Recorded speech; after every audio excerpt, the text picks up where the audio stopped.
பட்டங்கள் ஆள்வதும் சட்டங்கள் செய்வதும் பாரினில் பெண்கள் நடத்த வந்தோம். மதி எட்டும் அறிவினில் ஆணுக்கு இங்கே பெண் இளைப்பில்லை காணென்று கும்மி அடி என்றார் பாட்டுக்கொரு புலவன் மகாகவி பாரதி. அவருடைய கூற்றுக்கிணங்க 2016 பிப்ரவரி 20 சட்டமன்றத்திலே புரட்சி தலைவி அம்மா அவர்கள் முனிசிபல் சட்ட திருத்தங்கள், பஞ்சாயத்து சட்ட திருத்தங்களை கொண்டு வந்து மாநகராட்சி, நகராட்சி, கிராம பஞ்சாயத்து, நகர பஞ்சாயத்து உள்ளிட்ட உள்ளாட்சி அமைப்புகளில் மகளிருக்கு இருந்த 33% இடஒதுக்கீட்டை 50% உயர்த்தி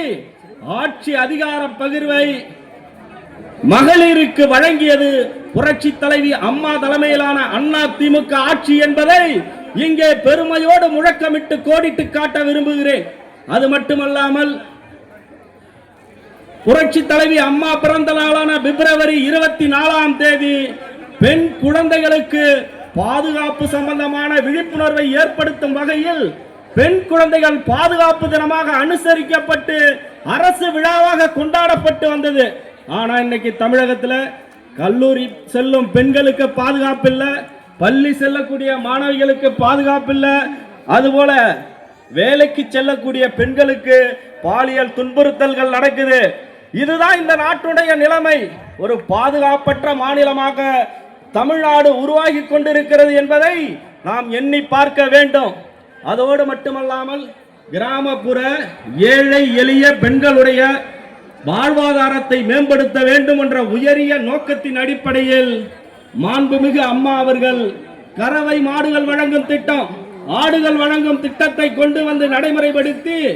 கிராமப்புற ஏழை எளிய பெண்களுடைய வாழ்வாதாரத்தையும் ஜீவாதாரத்தையும் மேம்படுத்தியது புரட்சி தலைவி அம்மா தலைமையிலான அண்ணா திமுக ஆட்சி. அதற்கு பின்னிட்டு ஆட்சி பொறுப்பை ஏற்ற அண்ணன் எடப்பாடியார் அவர்கள் அதே போல கிராமப்புற விவசாய ஏழை எளிய பெண்களுடைய வாழ்வாதாரத்தை மேம்படுத்த 1,11,444 கறவை மாடுகள், 52,88,608 ஆடுகளுடன் கூடிய கோழிகளையும் வழங்கி அவர்களுடைய வாழ்வாதாரமும் ஜீவாதாரமும் மேம்பட காரணமானது மாண்புமிகு அம்மா தலைமையிலான அண்ணா திமுக ஆட்சி. இறுதியாக 2 பாயிண்டோட முடிச்சிடறேன். குறிப்பிட்டு சொல்ல வேண்டும் என்றால் தமிழகத்திலே டிஜிட்டல் ரீதியிலான கல்வியை மேம்படுத்த ஏதுவாக பள்ளி கல்லூரி மாணவர்களுக்கு மடிக்கணினி வழங்கும் திட்டத்தை அறிமுகப்படுத்தி தமிழகத்திலே நடைமுறைப்படுத்தியது மாண்புமிகு இதய தீபம் புரட்சி தலைவி அம்மா தலைமையிலான அண்ணா திமுக ஆட்சி. அதற்கு பின்னிட்டு ஆட்சி பொறுப்பை ஏற்ற அண்ணன் எடப்பாடியார் அவர்கள் தமிழகத்திலே 52 லட்சத்துக்கும் மேற்பட்ட மாணவ மாணவிகளுக்கு மடிக்கணினியை வழங்கி ரூபாய் 7,322 கோடி மதிப்பீட்டிலே அதனை வழங்கி கல்வி ரீதியிலான டிஜிட்டல் புரட்சிக்கு வித்திட்டது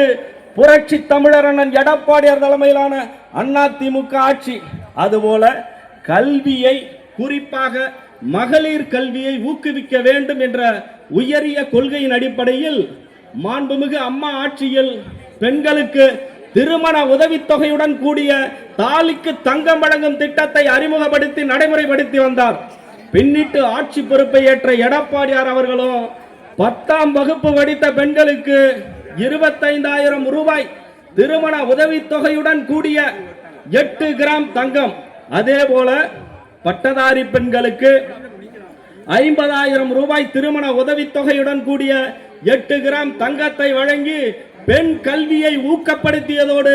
அவர்களுடைய வாழ்க்கையில் ஒளிவிளக்கை ஏற்றியது தாலிக்கு தங்கம் வழங்கும் திட்டம். மக்களாகிய நாம் இந்த நேரத்திலே எண்ணி பார்க்க வேண்டிய கட்டாய சூழ்நிலையிலே இருக்கிறோம். குறிப்பாக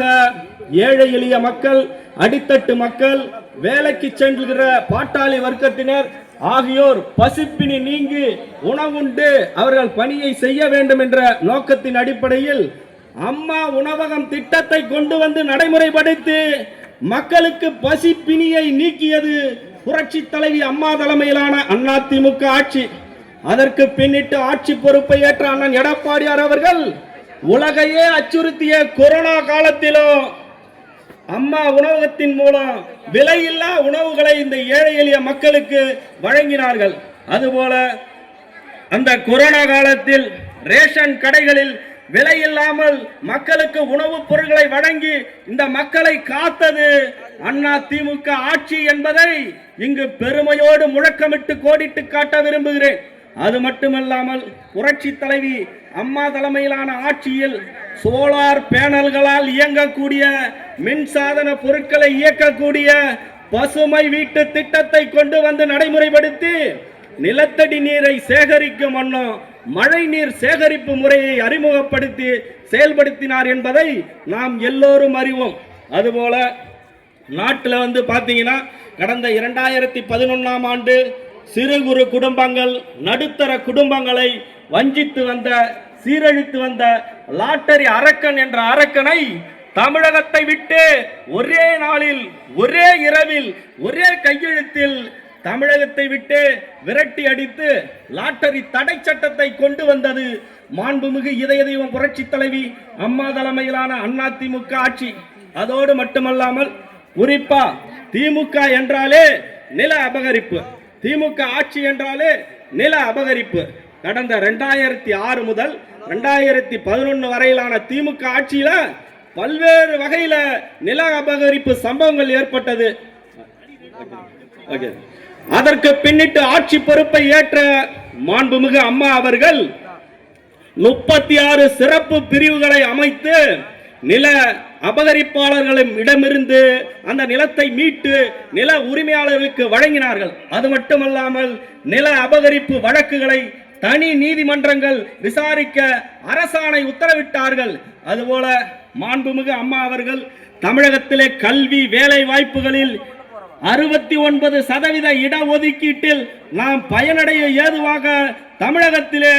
இந்திய அரசியலமைப்பு சட்டத்தில் திருத்தத்தை மேற்கொண்டு வந்து 69% நாம் இந்தியாவிலே குறிப்பாக தமிழகத்திலே கடைபிடிக்க ஏதுவாக சமூக நீதியை காத்த வீராங்கனை மாண்புமிகு அம்மா அவர்கள் என்பதை உங்களிடத்திலே கூறிக்கொண்டு நேரம் காலத்தின் அருமை கருதி இனி வரும் காலம் அது அண்ணா திமுக காலம் என்று கூறி இந்த ஸ்டாலின் பொம்மை முதல்வர் ஆட்சி, வாரிசு மாடல் ஆட்சி, விளம்பர மாடல் ஆட்சியை, தில்லுமுள்ளு திமுக ஆட்சியை வேரோடும் வேரடி மண்ணோடும் இந்த தேர்தலிலே நாம் அகற்றி அனைத்திந்திய அண்ணா திராவிட முன்னேற்ற கழகத்தினுடைய மக்களாட்சியை மீண்டும் கொண்டு வந்து பொம்மை முதல்வர் ஸ்டாலினை வீட்டுக்கு அனுப்பி அண்ணன் எடப்பாடியார் அவர்களை கோட்டைக்கு அனுப்புவோம் என்று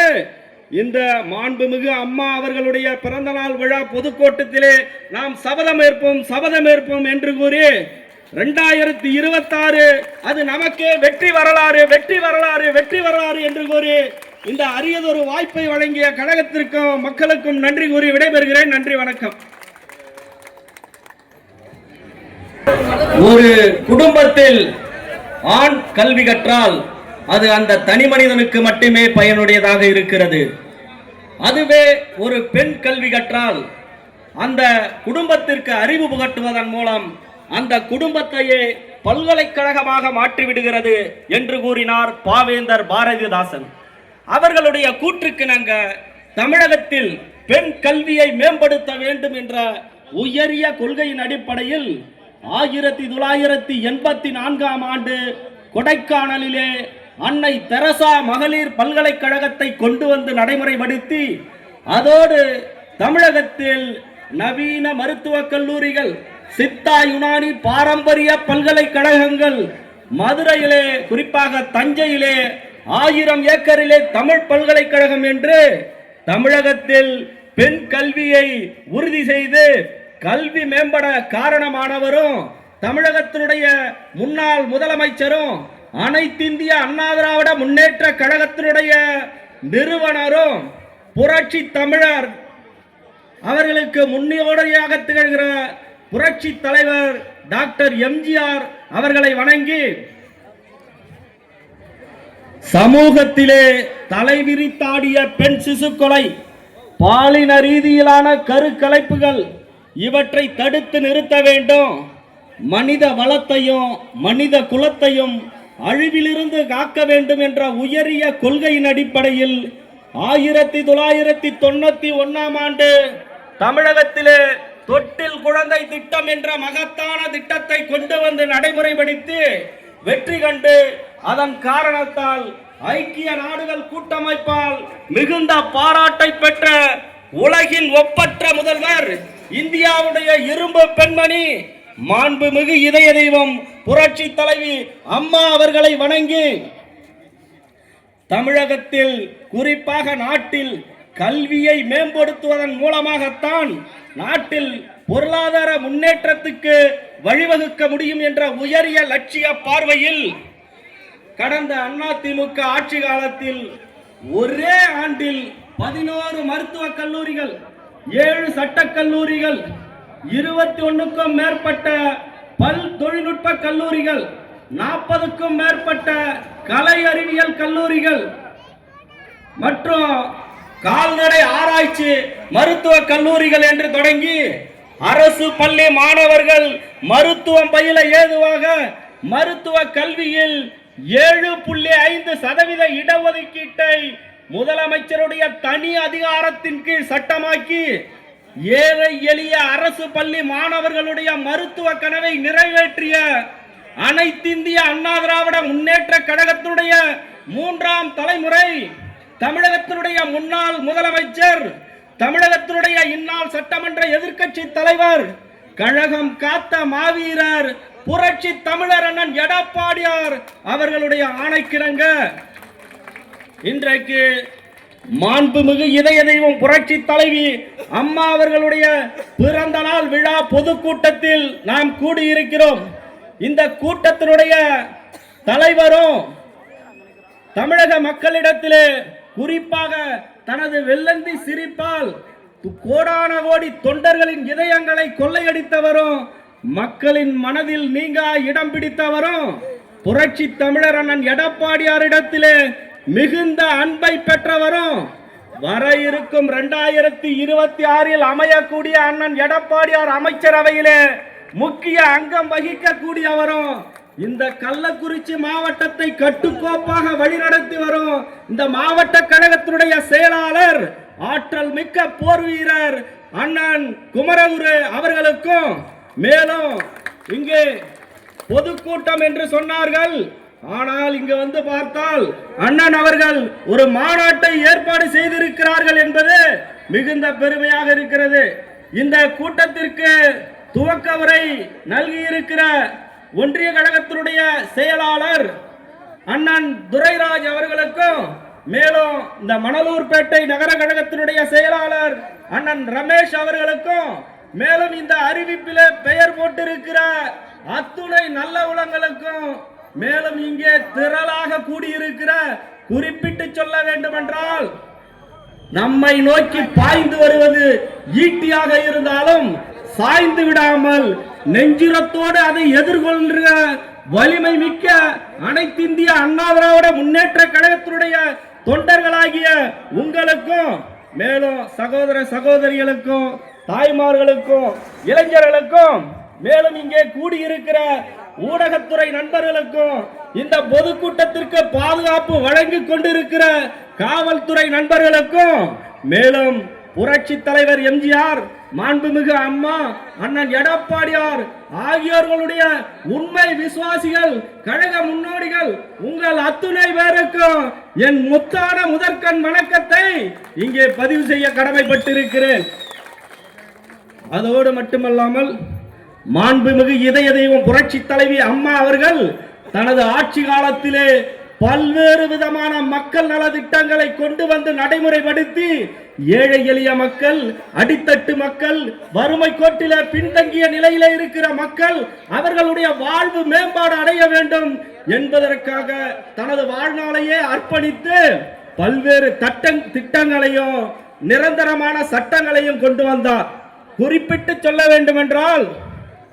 சமூகத்திலும் குடும்பத்திலும் பெண்களுக்கு எதிரான வன்கொடுமைகள் தலைவிரித்தாடியது. அதன் காரணத்தால் 1992ஆம் ஆண்டு தமிழகத்திலே அனைத்து மகளிர் காவல் நிலையங்களை கொண்டு வந்து நடைமுறைப்படுத்தி அதன் மூலம் பெண்களுக்கு பாதுகாப்பையும் அவர்கள் கையில் அதிகார பகிர்வையும் ஏற்படுத்தியது மாண்புமிகு அம்மா தலைமையிலான அதிமுக ஆட்சி. அதோடு மட்டுமல்லாமல் இந்தியாவிலேயே முதன்முறையாக பெண்கள் கமாண்டோ யூனிட்டை கொண்டு வந்து நடைமுறைப்படுத்தி ஆண் அதிகாரிகளுக்கு இணையாக பெண்கள் ஆயுதங்களை கையாளுதல், வெடிகுண்டுகளை கண்டறிதல் மற்றும் அப்புறப்படுத்துதல், வாகனம் ஓட்டுதல், குதிரை ஏற்றம், சாகச விளையாட்டுகள் என்று ஆண் அதிகாரிகளுக்கு இணையான பயிற்சியையும் அதிகார பகிர்வையும் ஏற்படுத்தியது மாண்புமிகு இதய தெய்வ புரட்சி தலைவி அம்மா தலைமையிலான அதிமுக ஆட்சி.